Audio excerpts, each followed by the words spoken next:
Un agent commercial peut avoir d'autres activités. Une société française s'est vue confier la distribution de produits d'une société allemande.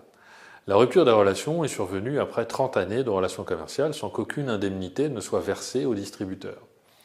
Ce dernier a sollicité le versement de l'indemnité de rupture applicable aux agents commerciaux. Le fournisseur allemand s'y oppose. Il faisait valoir que le contrat ne devrait pas être qualifié de contrat d'agence commerciale au motif que le distributeur aurait une activité commerciale propre consistant à revendre à des industriels des produits de divers fournisseurs et qu'il aurait donc une clientèle propre, ce qui n'est pas le cas d'un agent commercial.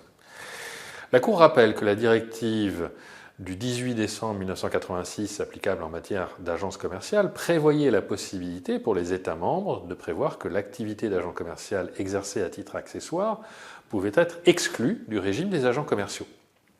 Mais à défaut d'une telle exclusion expresse, les personnes qui exercent cette activité sont dans le champ d'application du statut, même si elles exercent une activité d'une autre nature. C'est ce qu'avait décidé la Cour de justice de l'Union européenne dans un arrêt du 21 novembre 2018.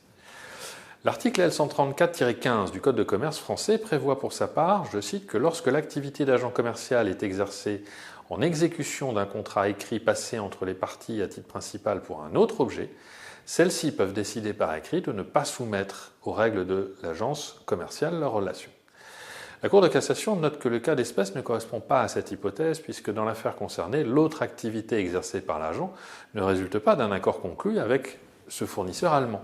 Il en résulte donc qu'une même personne peut exercer à la fois des activités d'agent commercial et bénéficier alors du régime spécifique qui leur est applicable, et des activités d'une autre nature, au titre de laquelle elle détiendrait une clientèle propre, à la condition toutefois que ces deux activités, que l'activité d'agent commercial, soit exercée de manière indépendante.